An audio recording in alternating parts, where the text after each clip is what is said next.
You're listening to Morning Edition on this Thursday here on WCBU. I'm Rich Drager. The city of East Peoria is spending $5.2 million to acquire more than 270 acres of undeveloped farmland near the city's northeast side. Mayor John Kahl says the city became aware that the property between Centennial Drive and U.S. Route 24 was being auctioned and decided to take action. He says there'll be no consideration of any development that would include a data center or solar project on city-owned land. Speaking with WCBU reporter Joe Deacon prior to the land purchase, Kahl says optimizing city growth is a key component of the long-range comprehensive plan. From my perspective, I think a lot of what we hope to see that we've lacked, quite honestly, and it's something you see a lot in the news media, topics of discussion, is new housing. And, part of our comprehensive plan is protecting those areas of opportunity for residential growth. And East Peoria is landlocked. So literally you have heading east towards Washington off Centennial.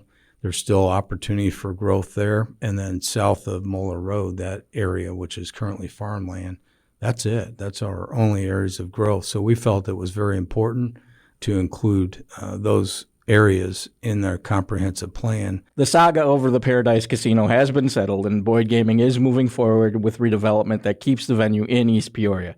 I know some of the revenue from gambling is shared with Peoria, but how critical to the East Peoria economy was it to keep the casino in city limits? Listen, I don't really view it that way. I've always held the position, and Peoria knows this, whether they want to acknowledge that or not, in that, Boyd's a private company, and I support Boyd no matter what their decision was.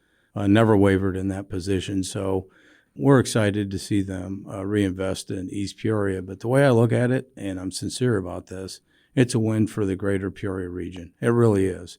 I look back, dating back to 1991, when the first Paradise riverboat was docked on the Peoria side. And through the years, the benefit this region has seen from the Paradises, I don't think you can quite measure it. It's not just about the revenue, but they were one of our largest employers through the years.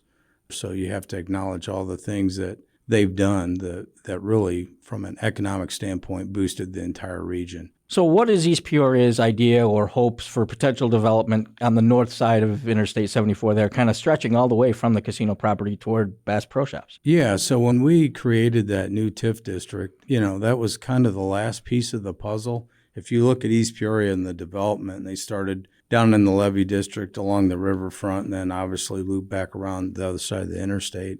The long-term goal is to tie all that in, so you have access all the way around. But as what we really hope to see is a lot more mixed use, whether that's commercial, more retail. We'd like to see some residential built into it, similar to what we're doing on the Levee District side of things. So that's our goal. This is Morning Edition on WCBU. I'm reporter Joe Deacon talking with East Peoria Mayor John Kahl. John, when we spoke a few weeks ago at the Hampton Inn opening, you noted how strong of a start the Bluetown mixed-use development has next to City Hall. What does that say about the appeal of the Levee District, and what more might spring forward in the wake of Bluetown? Listen, I think it says a lot about it in a positive way, and I've said this for years. That took 7, close to 8 years to come to fruition, and when they did their study, they were confident in their business model and that there was a demand here. And boy, they were right. That thing filled up. It was over 90-some% before the commercial space isn't even built out yet. I say that because, as I see the new residents moving in and City Hall's right next door, it allows me the opportunity to introduce myself when I meet folks on the sidewalk and they're using Levee Park and you see them going to the stores. One of the things that's appealing, not just the amenities that Bluetown has to offer, but just the proximity to everything.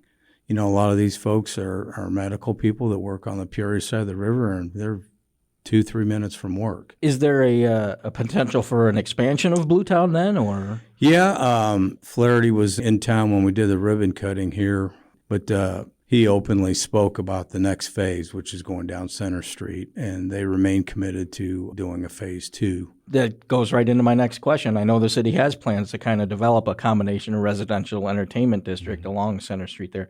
How do those plans look right now, and what's a timeline for seeing that move forward? Yeah, so the city owns all the property along Center Street, with the exception of that small bar that's located there next to SEFCU, and we have no plans to purchase that property. That being said, the design will give the city the ability to close that roadway down, still have full access to the Richland neighborhood and Costco, obviously, but close that area down between the next phase of Bluetown, and then there will be some commercial businesses on the opposite side to allow for some entertainment components. But our goal originally was to try to get something jump-started by this fall. If I'm not mistaken, the new police station on Camp Street is now open and running. How has the transition into the new facility gone, and how will this improve East Peoria's public safety capacity? Yeah, so here's what's interesting, and I like to share this with people because I see some of the criticism about, oh my goodness, that's overkill. No, it's not. Here's why we did things what I call the right way to do things. It's a 50-year build. The current station that housed the police department, if folks were afforded the opportunity to go through that space, which was about 6,500 square feet, we outgrew that 30 years ago. This was a much-needed facility, and it's state-of-the-art, but the whole notion in doing what we did is a 50-year build.